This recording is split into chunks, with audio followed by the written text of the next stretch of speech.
Juneau, land of primeval seascapes and towering peaks, of magnificent glaciers, of gold and greed, of forests and fish, of totems and tourists, of government practiced by rugged individualists. Juneau, lush land of contradictions.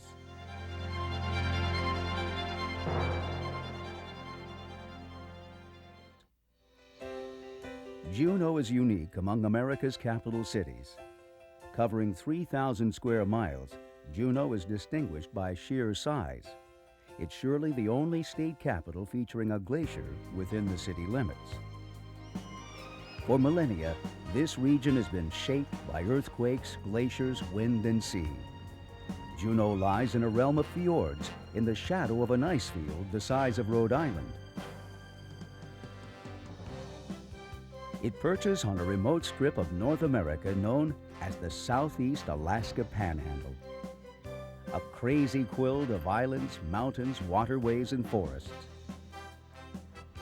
Threaded through the maze is Alaska's Inside Passage, a sheltered route plied by cruise ships, fishing boats, pleasure craft, freight-laden barges, and the ferries of Alaska's marine highway system.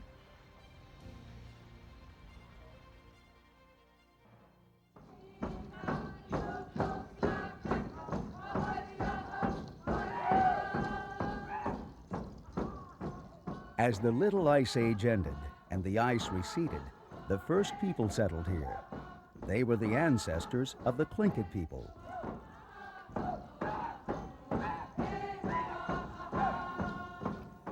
Shukanak tleni dioya has kawaha. Hasche has awasayat. Zantikihini use awasa. Aya has the koyan kas the shatkian tsukuziti. Ushkitan. This was an abundant land, and the people conceived a rich culture. The area that would become the towns of Juneau and Douglas was the site of the Auk and Taku Tlingit communities. The first white men with whom they had contact were English. Captain George Vancouver explored the Gastineau Channel in 1794. In Sitka, the Russians established a permanent settlement. It became the capital of Russian America, and for a time the largest city on the coast. Contact with these newcomers tested the resiliency of the native people. The white men brought smallpox and other diseases to which the Tlingit had no immunity. When U.S. Secretary of State William Henry Seward purchased Alaska from the Russians in 1867, the change in flags had little effect on the Tlingit people of the Gastineau Channel.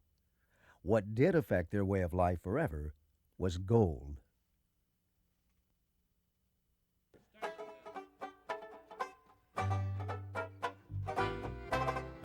The quest for gold that began in California quickly spread north, led by prospectors with gold pans.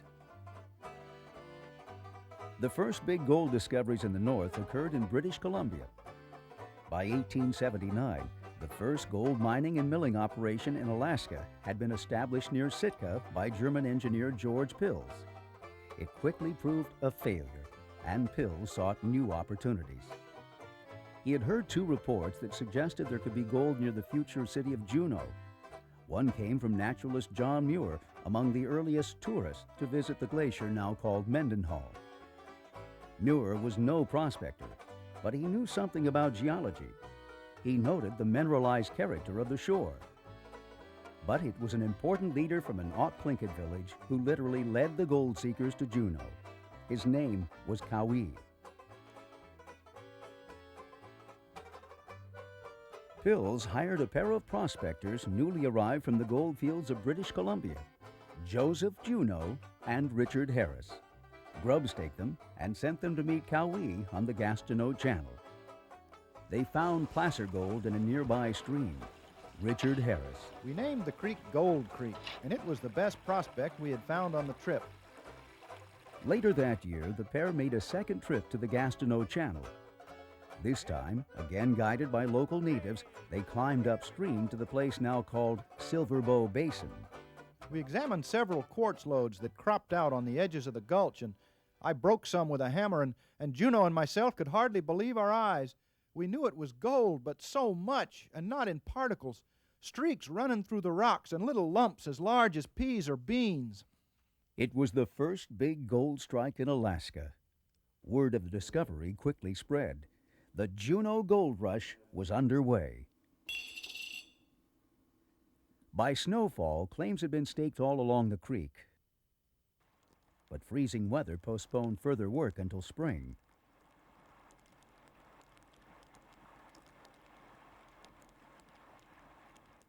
About 40 miners spent that first winter of 1880-81 camped at what is now the corner of Front and Franklin Streets. Harris and Juneau platted a town site that would grow into Alaska's first new city since the Alaska Purchase. Buildings quickly sprang up, including cabins, stores, and saloons. The miners alternately christened their town Pillsburg, Harrisburg, Juneau, and Rockwell. When the U.S. Post Office insisted that they settle on one name, the miners chose Juneau. The name Harris remained attached to the local mining district. By spring, steamships regularly visited the area, bringing supplies and more fortune seekers. And that summer, the first excursionists came up the Inside Passage to gaze at glaciers, icebergs, and the gold rush. Activity that first year wasn't confined to the mainland. Other prospectors worked their diggings on Douglas Island. One of the early arrivals was John Treadwell, who bought a claim there for $400 and ushered in the era of hard rock mining. The enormous gold deposits along the Gastineau Channel were encased in rock. The ore was vast in quantity, but extremely low in grade. Treadwell miners had to work 10 tons of ore to extract a single ounce of gold. Their mining and milling operations had to be huge to achieve the economies of scale required to yield a profit. By the turn of the 20th century, the Treadwell Mining Complex was Alaska's largest industrial enterprise, with 4 mines and 5 mills. Neighboring Douglas was Alaska's largest city. It was the world's largest gold mine in its day and age. It was extremely profitable. 42% of the gold they produced, they paid out in dividends. There are much richer mines throughout the world and throughout mining history that never paid anywhere near the dividends Treadwell did.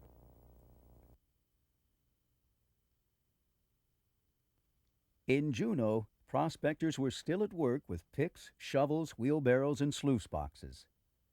The man who made placer mining pay had to combine these tools with the hardest kind of work for 12 or 14 hours a day during a mining season that endured 5 to 6 months.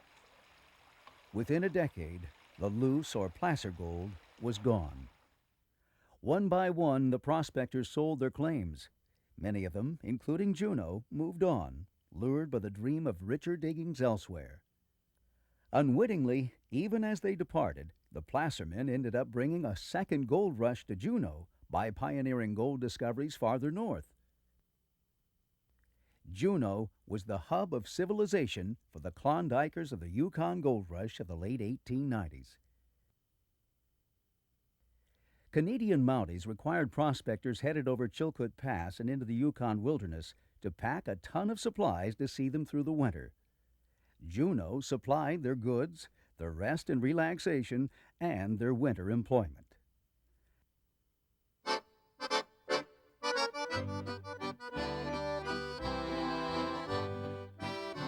By 1900, what began as a mining camp had become incorporated as a city. Juneau had electricity long before most of the United States. Both Juneau and Douglas had telephone service and capable volunteer fire departments, bustling downtown business districts, even hospitals. Congress declared that Alaska was now a territory, with Juneau, Alaska's economic and population center, as its capital. With corporate mining, government, and commerce came men who worked for salaries, together with their families. One early cabin in turn served as a church, a school, and a brewery office. Soon there were both public and Catholic schools for white children. Separate schools were established for natives, some run by missionaries who taught in English and punished any student who spoke a word of his or her own language. The community's St. Nicholas Orthodox Church suggests the era of Russian Alaska, except that no Russians played a role in Juneau history. The church was built by local Tlingit people in conjunction with Serbian miners who missed the Orthodox faith of their homelands. By 1929, the congregation consisted primarily of local natives. Juneau and Douglas became extraordinary melting pots. A 1903 survey defined the population as 25% American, 25% Scandinavian, 25% Austrian and Slovenian, and the remainder a blend of European, Japanese, Chinese, and Tlingit. Across the channel from Juneau, the Treadwell complex and Douglas were thriving. For more than a decade, Douglas and Juneau vied for the title of Alaska's largest city. Together, they had become the undisputed gold mining capital of the world. In the early years, the Treadwell complex practiced open-pit mining, and the Glory Hole measured 1,720 feet long by 420 feet wide by 450 feet to the snow that lay atop pillars left to support the walls. Soon, the veins of gold-bearing quartz led the miners beneath the surface. Their mules lived in underground stables and never saw the light of day. Hard rock mining technology reached its zenith at Treadwell in 1899, when the complex unveiled a 300-stamp mill that was the largest in the world. The stamps thundered 24 hours per day, 363 days per year. When they fell silent on Christmas Day and the 4th of July, residents complained they had a hard time sleeping. Treadwell lured the world's best miners with the highest wages in the industry and benefits rivaling those of the present day. In addition to perquisites like stock options and health care, they enjoyed billiards, rugby, basketball, baseball, and swimming in the natatorium, Alaska's first indoor pool. Miners could swim every day but Friday, when the pool was reserved for women. The company also provided a reading and writing room stocked with over 150 magazines and newspapers in several languages, and a library with 15,000 volumes. At the 4th of July banquet in 1908, single miners could choose among 2 meats, 2 vegetables, 3 desserts, cigars, cigarettes, coffee, and tea. By the dawn of World War I, the Treadwell mines had been reduced to working very low-grade ore. In search of better diggings, the miners began undercutting the pillars that supported the shafts. On April 20th, 1917, the building that housed the natatorium began to crumble. The following day, 3 of the 4 mines collapsed, idling 2,000 men. The stamp mills of Douglas Island, once the foremost in the world, would soon be forever silenced. Some of the displaced miners went to the trenches of World War I, while others crossed the channel to the Juneau side, where more mining history was being made. The catalyst was a graduate of the University of California at Berkeley named Bartlett Lee Thane. Though he ultimately died broke, Thane revolutionized mining with the Alaska Gastineau mine. He was the first to build a thin arch dam for hydropower. He was the first to do a lake tap at Annex Creek for hydropower. He drove the longest tunnel at the fastest rate anybody had ever driven a tunnel. He built a revolutionary new mill that today, when you go to a mill in Alaska, like Red Dogs up in Kotzebue or Greens Creek out on Admiralty Island, you see Bart Thane's mill. Rather than rely on the old-fashioned stamp mill, Thane conceived a rotating tube milling technology that boosted production to 10,000 tons per day.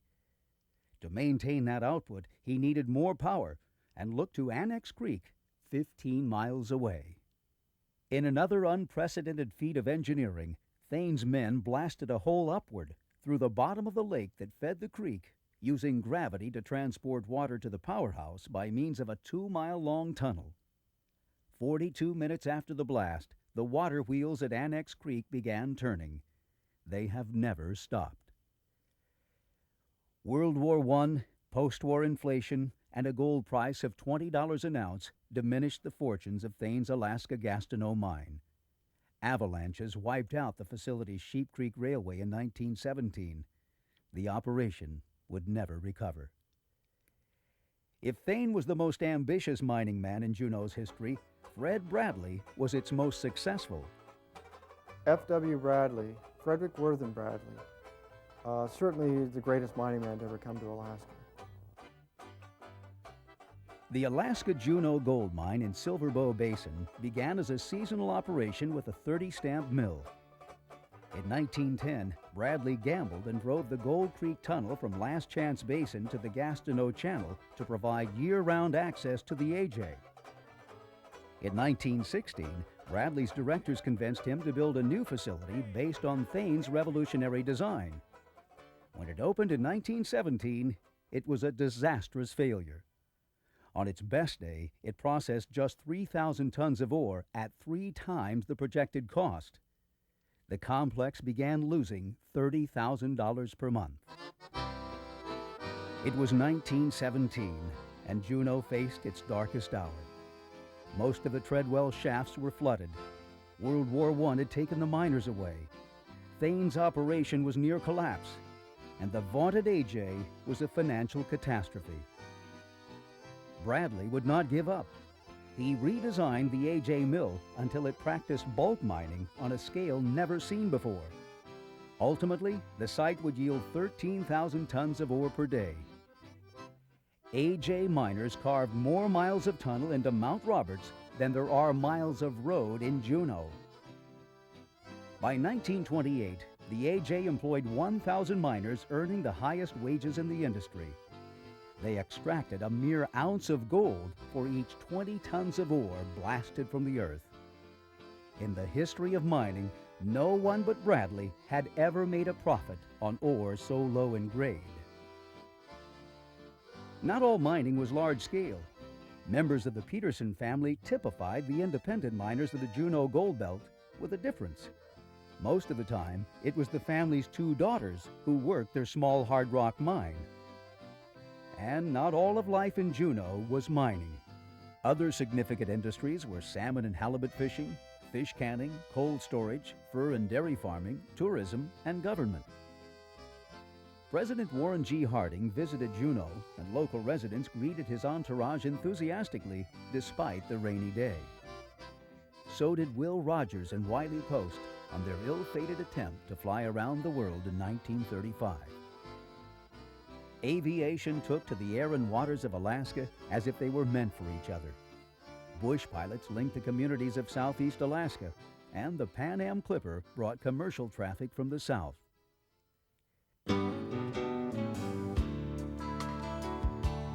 In the latter stages of World War II, the Manpower Conservation Act forced the closure of the AJ. The operators mothballed the mine, assuming it would reopen as soon as the soldiers came home. It never did, and Juneau's tenure as a world-class mining center was over. The war brought the outside world and unprecedented changes to Alaska and its capital. Because of its proximity to Japan, Alaska was considered part of the Pacific Front. Japanese Alaskans were sent to internment camps. In 1942, internment left Juneau High School class valedictorian John Tanaka, a Japanese American, unable to address his classmates. Excursion Inlet near Juneau briefly served as the site of a German prisoner of war camp. Aleut natives were forcibly relocated from their Aleutian Island homes to makeshift camps in abandoned southeast Alaska fish canneries. But in all respects, Alaska natives were treated as second-class citizens until the end of World War II. Native Alaskans could go to war, but not into Juneau bars, movie theaters, or many restaurants. It wasn't until 1924 that Alaska natives were declared citizens and gained the right to vote. For decades, the Tlingit and Haida in the southern part of the southeast panhandle watched as the mining and fishing industries infringed upon traditional subsistence lifestyles and lands. The Alaska Native Brotherhood and Alaska Native Sisterhood were founded to fight for Native civil rights.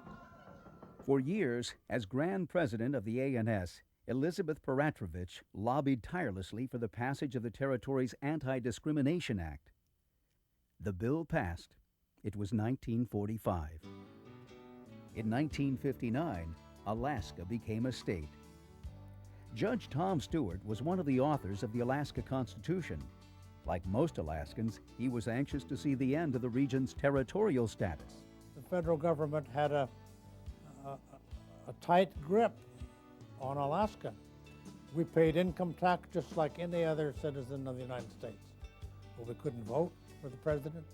We had no representation in the Congress except the delegate, and he did not have a vote. And consequently, Alaska got short shrift. In Washington, D.C., Congress argued the question of admitting Alaska and Hawaii as the 49th and 50th members of the Union. Alaskans voted overwhelmingly for statehood, and on January 3, 1959, President Eisenhower signed the proclamation admitting Alaska to the Union. There was joy in Alaska. Here in Juneau, for example, we went down to the front of the Capitol and rang the Liberty Bell. There were 7 people chosen to ring the bell 7 times to make 49 clangs on that Liberty Bell. I was the last of the 7. In my judgment, the first 6 swung the clapper timidly. I got hold of that and laid into that bell. You could hear it over the whole town. Jubilation marked the raising of the 49-star flag in front of the Juneau Memorial Building at 4th and Main Streets, where it still flies today. In 1977, the Alaska Native Claims Settlement Act compensated Alaska Natives with land and money for what was taken during the era of white encroachment. This effort had started in 1924 by the newly formed Tlingit-Haida Central Council. The local regional corporation, Sea Alaska, manages many acres of valuable land. Its nonprofit arm, Sea Alaska Heritage Foundation, supports educational and cultural activities, such as the biannual celebration. Gold Belt Corporation serves shareholders registered in the Juneau area. Just as the little ferries of the turn of the century were replaced by the Douglas Bridge, and Douglas and Juneau merged into one community, modern Juneau is well connected to the rest of the world by jet service, marine transportation, and telecommunications. Today's principal industries are government and tourism. Mining, which still goes on, served as the economic foundation of the city for more than 65 years. It still supports Juneau, but in a different way. Much of the flat land around the downtown core consists of fill from the AJ mine, while Sandy Beach in Douglas is built on fill from the Treadwell. Hiking trails trace the miners' footsteps and wagon tracks through the surrounding hills, while locals and tourists in Juneau's downtown historic district frequent one of the only gold rush towns that still endures from the age of Alaska Yukon gold.